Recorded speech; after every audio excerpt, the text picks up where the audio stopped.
할렐루야! 굿TV 세상을 보는 창 오색오감을 시청하시는 시청자 여러분, 저는 국제전인상담연구원장 김온유 목사입니다.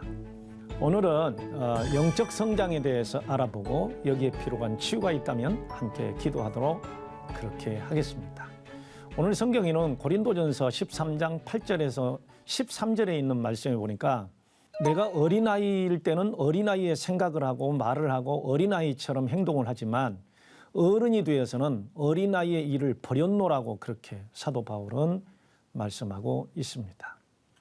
여러분, 어린아이 때의 말씀과 어른이 되어서 성장이 되었을 때의 말씀은 느끼는 감정이 다르고, 또한 우리가 영적 성장이라고 말을 했을 때 그 성장의 부분이 신체적인 성장, 사회적 성장, 그리고 영적 성장을 전인적으로 다루고 있다는 것을 우리가 유념해야 될 것입니다. 그러면 오늘 영적 성장이라는 게 그 모델이 있는데, 영적 성장의 의미를 전인적 성장이라고 우리가 말한다면 오늘 그리스도 모델이 있습니다. 우리 예수님은 어떻게 성장하셨을까요? 첫째가 신체적 성장입니다. 성경에 있는 말씀에 보면 예수님께서는 그 키가 자라고 지혜가 자라고 모든 사람에게 사랑스러워져 가더랬습니다. 신체적인 성장, 그리고 지성적 성장입니다. 지성이라고 하는 것은 세 가지 의미를 함께 담고 있습니다. 지식이라는 것이죠. 지식은 정보력입니다. 그리고 기억하고 있는 것입니다. 지혜는 삶의 문제를 해결하는 능력이 지혜입니다. 지각은 모든 것에 대한 분별력이고 정신력입니다. 그래서 지식, 지혜, 지각, 이 세 가지를 지성이라는 단어를 쓰게 됐죠. 예수님은 지성적 성장이 뛰어나신 분이셨습니다. 지식이 늘어나고 지혜가 있으시고 그 지혜에 대해서 많은 사람이 놀랐죠. 그리고 분별력이 있으셔서 예지력이 뛰어나신 그리고 전지전능하신 하나님이셨기 때문에 그 지성적 성장도 육체적 성장과 함께 일어났다는 것을 우리가 볼 수 있습니다. 그리고 예수님은 인격적으로 성장하신 분이셨습니다. 여기 인격적으로 성장했다는 것은 하나님 앞과 사람 앞에서 사랑스러운 분이셨습니다. 네, 우리가 성장했다고 하는 것은 모든 사람 앞에 인정받고 사랑받고 존경받는 그런 삶으로 성장을 했다고 보면 될 것입니다. 우리의 영적 성장이라는 것은 전인적 성장입니다. 신체적으로, 인격적으로, 그리고 지성적으로 성장하는 그런 것을 우리는 영적 성장이라고 보는 것입니다. 그리고 또한 인격의 성장은 예수님께서 마태복음 11장 29절에도 말씀하셨습니다.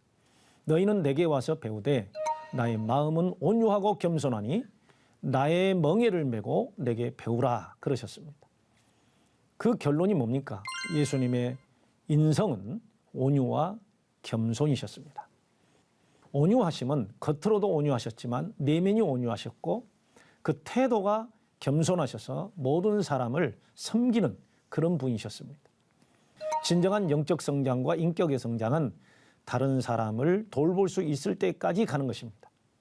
그것을 에베소서 4장 11절에 하나님께서 우리 목회자를 세우시고 지도자를 세우신 것은 성도들을 양육시킬 때 그 성도들이 봉사의 일에 온전히 할 수 있도록 성장시키는, 그것이 바로 우리 지도자들의 목적이라고 성경은 말하고 있습니다. 여러분, 여러분의 가정에서 영적 성장이 어디까지 이루어졌는지 한번 생각해 보시겠습니까? 자, 그러면 인간은 태어나면서부터 발달 기간을 겪습니다. 그 발달 기간을 일반 심리학에서는 태아기를 뺀 채 영아기, 유아기, 아동기, 청소년기까지를 발달기라고 말을 합니다. 비아제도 발달기를 청소년기까지, 프로이트도 청소년기까지. 오늘 인간 발달기에서 정서적인 고착에 대해서 우리가 좀 생각을 해보겠습니다.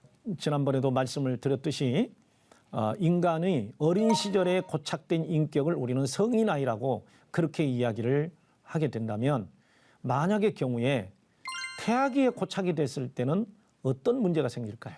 예, 태아기, 어머니의 모태 속에 있을 때 아직 태어나지 않는 거의 100% 무의식 상태에 있는 그 어린아이에게 고착된 것은 자폐나 불안을 가져올 수 있습니다. 자폐아가 되는 그 동기나 그러한 원인에 대해서는 수많은 학자들이 유전성이 있다, 선천성이다 이렇게 이야기를 하는데 사실은 그 가운데는 태아기 때 가지고 있는 극심한 두려움에 고착이 될 때 오는 자폐성도 있다는 것을 우리가 알아야 합니다. 그 다음에 영아기에 고착됐을 때 어떻게 될까요? 예, 영아기에는 엄마에 대한 신뢰감 내지는 의심 이 두 가지가 생기는 그런 단계입니다. 그래서 편집성, 인격이 생길 수도 있고 신뢰감이 상실되는 그러한 경우도 생길 수 있습니다. 유아기에 고착됐을 때는 어떤 문제가 생길까요? 그때는 엄마하고 아빠하고 그리고 배변기이기 때문에 수치심을 가질 수도 있고 의사소통이 불통이 됐을 때 오는 여러 가지 엮이는 부분이 있지만 신경증적 수치심을 가질 수 있는 단계가 될 수도 있습니다.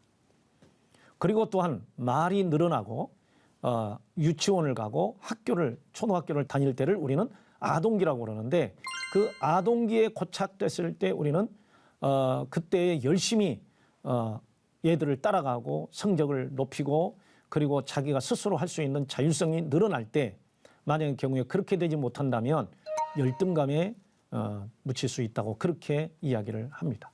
이것을 아동기 고착이라. 청소년기는 자기 정체성에 대한 불안, 미래의 기능에 대한 불안이 있기 때문에 이 사회성 문제와 충동성 인격을 소유할 수 있는 그런 기간이 될 수도 있습니다. 네, 이러한 정서적인 고착과 정서 질환 이런 것들을 우리가 발달 기간에 문제를 가지고 있다 그래서 발달기 심리학 이렇게도 이야기를 하죠. 그렇습니다. 영적 성장이라고 하는 것이 만약에 태아기처럼 100% 무의식 상태에서 어둠형에게 잡혀 있다면 어떻게 될까요? 그리고 영아기의 영적 성장이 고착이 돼서 의심이 많고 믿음이 없고 신뢰감이 없는 상태에서 성경을 보게 된다면 과연 믿을 수 있을까요? 그리고 유아기에 고착이 돼서 자기 감정을 조절하지 못하는 신경증적 반응을 보이는 그래서 성경을 알지만 조절되지 않는 인격을 가진다면 또 어떻게 될까요? 그리고 또한 열등감이 많아서 항상 성경 말씀에 자신감, 하나님에 대한 신뢰감 이런 것을 통해서 자신감이 있어야 되는데 만약에 자신감이 없는 아동기를 겪는 것처럼 거기에 고착된 신앙이라면 어떻게 될까요? 청소년기처럼 혼란기 있는 것처럼 혼돈하고 하나님의 말씀과 삶에 대해서 정체성이 없는 그런 신앙이라면 어떻게 될까요? 여기에서 우리는 영적 성장의 전인성을 우리가 알 수 있을 것 같습니다. 자, 전에도 말씀드린 것처럼 존 브래드 쇼가 말하는 성인아이, 다시 말해서 영적 성장이 이루어지지 않는 그러한 인격장애를 반사회성 인격장애, 범죄자 유형입니다. 의존성 인격장애, 너무 어떤 사람과의 그리고 의존 대상에게 묶여서 벗어날 수 없는 의존성 인격장애, 그리고 경계성 인격, 시시때때로 죽고 싶어하고 자학하고 모든 사람을 협박하고 감정 조절이 안 되는 경계성 인격장애, 그리고 자기애성 인격장애, 자기밖에 모르는 자기중심적 자아, 그래서 많은 사람을 착취하고 힘들게 하고 그러한 자기애성 인격장애, 그리고 의심이 많아서 의처증, 어부증, 꼼꼼함 이런 인격을 가지고 있는 편집성 인격장애, 그리고 연극성 인격장애, 자기를 포장하고 과도하게 자기를 과대망상에 걸릴 정도로 자기를 포장하는 연극성 인격장애, 그래서 감정 기복이 심하고 많은 사람과 함께하기가 쉽지 않는 그런 인격장애, 그리고 분열형 인격이라고 그러죠.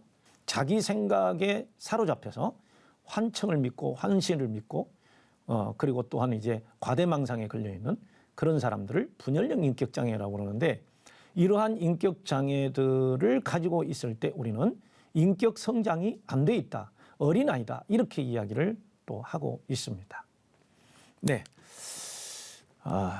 그러면 이제 내면적 어린아이의 정서적인 특성을 우리가 좀 보겠습니다. 여러분, 내면적 어린아이는 성인아이를 제가 말씀을 드릴 때 했지만 편견이 심합니다. 여기 편견이라는 것은 첫 번째 좁은 생각입니다. 편협이라는 거죠. 좁은 생각. 그 좁은 생각이 뭡니까? 우리가 요즘 기성세대라고 하는데 그 기성세대가 항상 하는 말이 나 때는 말이야. 이렇게 이야기를 하지 않습니까? 나 때. 나의 때는 말이야. 나는 말이야. 옛날에 이랬다는 말을 하죠. 자수성가하는 사람들이 특히 이 편견이 심합니다. 내 방법으로 했기 때문에 변화를 싫어합니다. 편견이 심하고 그리고 사람을 대하는 것도 역시 편견이 심합니다. 마치 관상을 보는 것처럼 이렇게 생긴 사람은 이런 성격을 가지고 있고 이런 거는 가지고 있을 거야. 이런 생각 때문에 그걸 우리는 인지 왜곡이라는 말을 하는데 그 인지 왜곡이 심합니다. 어린아이의 인지 왜곡은 심각하죠. 어른의 생각과는 전혀 다르니까요. 그 다음에 두 번째는 감정이 안정감이 없습니다. 불안감이 심합니다. 어린아이는 연약하기 때문에 언제 어떤 일을 당해도 거기에 대처할 능력이 없습니다. 그래서 찬송 가운데도 어린아이 같은 우리 미련하고 연약하다 이렇게 찬송을 고백하지 않습니까? 그렇습니다. 감정이 불안하고 연약합니다. 그리고 내면적 어린아이는 무기력이 많습니다. 다시 말해서 어떤 문제가 올 때 직면하지 못하고 그리고 정면 돌파하지 못하고 늘 회피하거나 아니면은 의존을 하거나 또 그런 일이 없을 때는 얼어붙어서 두려움에 시달리는 그러한 무기력이 있습니다. 어린아이가 그렇습니다. 만약에 우리의 내면의 어린아이가 성장하지 못하고 아니면 그 어린아이를 벗어보지 못한다면 그 어린아이는 늘 외로움을 겪고 있을 것입니다. 여러분의 외로운 어린 자아를 한번 위로해 주는 그런 시간이 되셨으면 좋겠어요. 그것을 우리는 소위 내적 치유라는 말을 쓰기도 합니다. 이 내면적 어린아이를 치유하기 위해서는 첫 번째 뭐가 필요하냐? 위로가 필요합니다. 어린 시절의 나. 어떻게 사랑을 받았습니까? 어떻게 살았습니까? 어떻게 견뎌냈습니까? 여기에 따라서 위로의 대상이 다르고 위로의 마음이 다를 것입니다. 여러분의 정서적 특성은 어떻습니까? 네. 조금 더 우리가 이제 전인 상담과 교회의 관계를 좀 생각하기 위해서 오늘날 교회 안에 성인 아이들이 있거나 내면 아이가 있다면 어떤 현상이 일어날까요? 여러분들이 교회의 직분을 맡고 있는 집사님, 장로님, 권사님 될 수도 있겠죠. 심지어는 또 목사님도 있을 수 있을 거고요. 교회 안에 성인 아이들에 대해서 성경은 고린도전서 3장 2절, 히브리서 5장 12절에는 젖을 먹는 자 이렇게 표현하고 있습니다. 장성한 자의 신앙은 모든 것을 다 수용할 수 있고 모든 것을 이해할 수 있는 신앙입니다. 그래서 그러한 사람을 영에 속한 사람이라고 하는데 특히 고린도전서 3장 2절과 히브리서 5장 12절에서 말하는 성인, 다시 말해서 성장한 신앙은 젖을 먹을 수도 있지만 단단한 음식도 먹을 수 있고 다른 사람의 의견을 존중하고 수용하고 융통성 있게 함께 나누고 나하고 파가 좀 다르다고 해서 너무 힘들게 하는 그리고 폭언하는 이러한 일들이 교회에서 가끔 일어나는 경우를 볼 수가 있는데 분쟁이 있는 교회는 교회 안에 성인 아이가 있기 때문에 그렇다 이렇게 설명을 할 수가 있겠죠. 그러한 사람을 고린도전서 3장 3절에서는 육에 속한 자고 분쟁과 시기가 있다 이렇게 표현을 하고 있습니다. 또 고린도전서 3장 17절에 있는 말씀부터 보면은 우리가 고린도전서 3장 16절에서는 우리 몸이 하나님의 성전이라고 그랬습니다. 그런데 그 하나님의 성전은 에베소서 2장에 있는 말씀에 보면은 그 성전은 지금 지어져 가고 있습니다. 그런데 그 육체의 성전이 아직까지 다 완성이 되지 않았기 때문에 여기 육체의 성전이라고 그러니까 우리 몸을 이야기할 수도 있겠지만 아닙니다. 몸과 함께 있는 우리의 모든 정신적 문제도 같이 포함되고 있습니다. 인격을 포함하고 있습니다. 그래서 우리의 인격은 우리가 죽을 때까지 아니면 예수님께서 재림하신 그날까지 끊임없이 성화되어져야 될, 거룩하게 되어져야 될 성전인 것입니다. 그 성전은 지금 지어져 가고 있습니다. 그렇기 때문에 불완전합니다. 다시 말해서 교회 안에 성인 아이들은, 그리스도인들이 성화도에 따라서 불완전한 성전이냐 아니면은 온전한 성전이냐를 우리가 알 수 있겠죠. 또한 고린도전서 7장 1절에서 40절에 보면 부부간의 인격 관계가 편안하지를 못한 이러한 관계들이 성인아이라고 표현되어 있습니다. 성장한 신앙은 부부관계가 좋습니다. 성적인 문제, 윤리적인 문제, 그리고 부부간의 인격관계, 부부 갈등, 그리고 또 교회 안에서 일어나는 여러 가지 일들이 있는데 그러한 일들을 통해서 우리가 그 부부관계가 힘든 관계인지 아닌지, 신앙적 관계인지 아닌지에 따라서 영적 성장이 이루어졌는지 안 이루어졌는지를 우리가 볼 수 있겠습니다.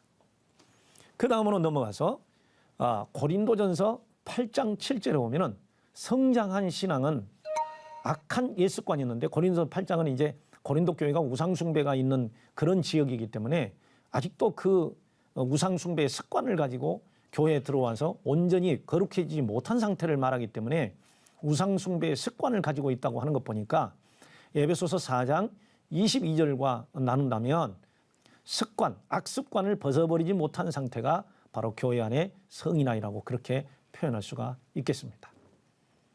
그리고 고린도전서 13장 14절에서는 고린도전서 12장에 은사 부분이 많이 나오는데, 사실 은사라는 것은 여러 가지가 있지만 신비적 은사죠. 하나님께서 주시는, 일방적으로 주시는 선물이고, 그래서 그 신비적 은사 중심으로만 살면서 다른 사람이 가지고 있는 은사를 인정하지 않고 자기에게 나타나는 은사만을 고집하고 교회에 갈등을 일으키는 그러한 사람들을 향하여 사도 바울은 어린아이라고 증명하고 있습니다. 우리는 어린아이입니까? 아니면 장성한 신앙입니까? 히브리서 5장 12절에서 14절의 말씀에는 이 영적 어린아이에 대하여 아주 자세하게 첫 번째 말씀이 뭐냐면은 의의 말씀을 전인적으로 경험하고 체득하였는가. 여기에 따라서 그 사람의 성숙도를 우리가 알 수 있다는 것입니다. 의의 말씀은 무엇일까요? 진리의 말씀입니다. 여러분들 우리가 예배를 드릴 때 신령과 아니면 영과 진리로 예배할지니라 이렇게 말씀을 나누고 있죠. 그래서 영과 진리로 예배한다는 말씀이 무슨 말씀일까요? 영이라고 하는 것은 하나님의 성령과 동시에 나에게도 영이 있습니다. 여러분, 영은 고린도 전서 2장 10절에 있는 말씀 보니까 우리의 영은 우리의 사정을 잘한다고 하니까 우리의 마음이거든요. 그런데 성령은 하나님의 깊은 것까지라도 통달하시느니라 그랬습니다. 그래서 우리의 영이 있다면 성령이 있습니다. 나의 영과 성령이 하나가 돼서 성령은 우리에게 뭐라고 말씀하실까요? 뭐를 증거하실까요?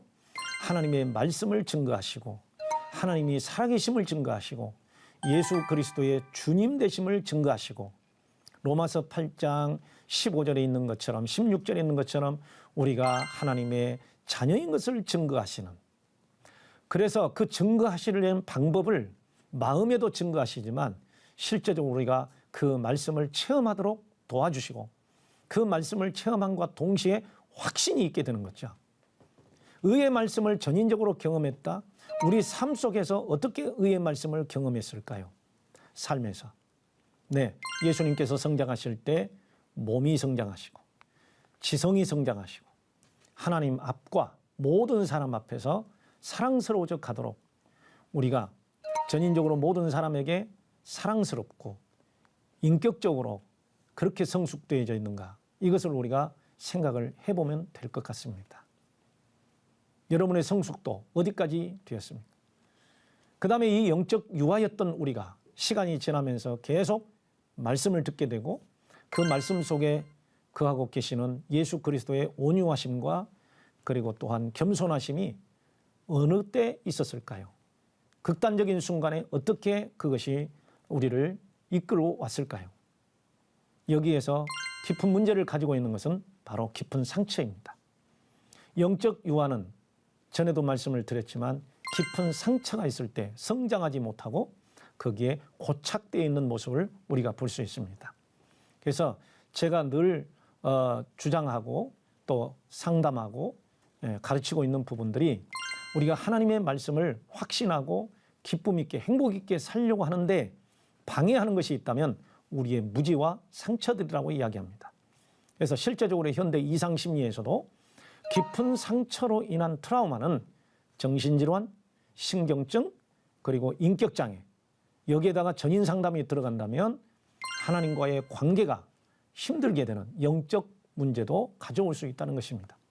그래서 깊은 상처들이 치유되었는지, 치유가 되고 회복이 되고 지금 우리의 삶이 변화되었는지 이것을 우리가 생각해 볼 때 성숙도를 우리가 생각할 수가 있겠죠. 그 깊은 상처의 가장 큰 핵심 기저에는 가정의 양육 과정이 있습니다. 그래서 적당한 가정의 양육이 있었는가? 에베소서 6장에 있는 기록된 말씀처럼 아비들아 자녀를 노엽게 하지 말고 주의 교양과 훈계로 양육하라. 이런 말씀들처럼 정말 사랑과 그리고 의와 모든 것으로 양육이 적절하게 되었는지를 생각해 보는 이런 것들이 곧 영적 유아의 성숙도를 우리가 볼 수 있는 것입니다. 그래서 이 모든 과정, 의의 말씀을 전인적으로 경험하고 체득하는 과정, 깊은 상처를 치유하는 과정, 적당한 가정의 양육과 영적 양육을 보고 내적 치유를 하는 그러한 과정들이 바로 우리 영적 유아를 치유하는 전인 치유의 과정인 것입니다. 네, 그래서 우리는 언제든지 치유가 필요한데 그 치유는 반드시 회복이 돼야 되는 것이고 그 회복이 된 다음에는 인성이 성화되어져야 간다는 것입니다. 그래서 영적인 말씀이 치유되어야 되고 내면 치유가 일어나야 하고 그리고 양육 과정에서의 어떤 양육이 일어나느냐에 따라서 충분한 위로와 치유가 있어야 이 전인 치유를 통해서 영적 성장이 일어난다는 것입니다. 여러분 지금까지 제가 이 전인적인 치유 사역에 대해서 말씀을 드렸지만 우리 전인적인 치유 사역은 항상 기도로 마무리를 합니다. 그 기도에는 4가지 단계를 거칩니다. 첫째, 요한일서 1장 9절에 있는 말씀에 보면은 누구든지 우리의 죄를 자백하게 되면 하나님께서 그 죄를 사하시고 불의에서 깨끗게 해주신다고 그랬거든요. 고백하는 기도가 필요합니다. 무엇을 고백할까요? 지금까지 우리가 영적 성장에서 이루어지지 않는 부분을 하나님 앞에 고백하는 것입니다. 그 고백은 2가지가 있습니다. 첫째, 감정을 고백하라는 것입니다. 치유 사역에 있어서 절대적으로 중요한 것은 먼저 지금 가지고 있는 감정을 하나님께 고백하는 것입니다. 특히 야고보서 5장에 있는 말씀에 보면은 너희 중에 즐거워하는 자가 있느냐, 행복한 자가 있느냐 이렇게 말할 수 있겠죠. 행복한 사람은 찬양할 것이고 죄가 있는 사람은 죄를 고백할 것이고 몸이 아픈 사람은 장로를 초청하고 장로는 기름을 바르고 위하여 기도할지니라 이렇게 돼 있거든요. 바로 그렇습니다. 우리가 하나님 앞에 기도할 때에 지금 현재 가지고 있는 상한 감정이 있다면 하나님 앞에 그 감정을 그대로 고백하는 것입니다. 저는 지금 매우 슬픕니다. 화가 납니다. 아니면 불안합니다. 이 감정 고백이죠. 그 다음에 2번째가 뭐냐면 자기 상태를 고백하는 것입니다. 오늘 영적 성숙도가 낮은 것을 하나님 앞에 지금 고백하는 것입니다. 저는 어린아이에 머물러 있습니다. 그러다 보니 불안하고 불신앙적인 연약함이 있습니다. 이런 고백을 하나님 앞에 고백하는 것이죠. 그 다음에 하나 더 합치자면 하나님 앞에 나의 죄성을 고백하는 것입니다. 나는 여전히 상처가 많고 고통스럽기 때문에 인격이 정상적이지를 못해서 가족을 힘들게 하고 하나님을 힘들게 하고 나 자신도 힘들게 했다고 고백하는 이러한 죄성의 고백이 하나님 앞에 치유되는 아주 좋은 고백이 되고 기도가 될 것입니다. 마지막으로 정말 중요한 고백은 하나님 앞에 진실한 마음으로 고백하는 것입니다. 울부짖는 것입니다. 예레미야 33장 3절에 있는 말씀처럼 부르짖는 기도입니다.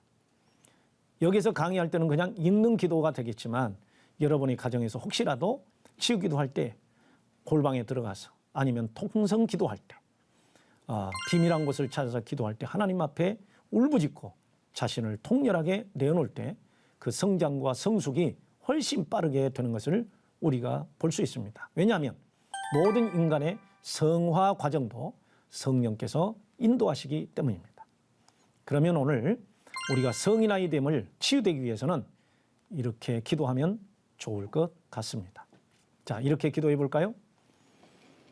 주님, 제가 성령의 인도하심을 받아 예수님을 믿게 하시고 여기까지 성장하게 하심을 감사드립니다. 하지만 저는 아직도 인격의 성숙함이 부족합니다. 깊은 상처로 인해 불안과 불신앙적인 연약함이 있습니다. 제 자신만을 생각하다 보니 사랑하는 방법도 열정도 약합니다. 의의 말씀이 경험되지 않아서 영적인 성장이 늦어진 것을 고백합니다. 저의 믿음이 없는 것을 도와주시옵소서. 이제 저의 전 인격을 주님의 십자가 앞에 맡깁니다. 예수님의 이름으로 기도드립니다. 아멘. 하나님의 말씀으로 세상을 이해하고 바라보는 마음의 창이 여러분 안에 열리기를 소망하며 이 시간 마치겠습니다. 감사합니다.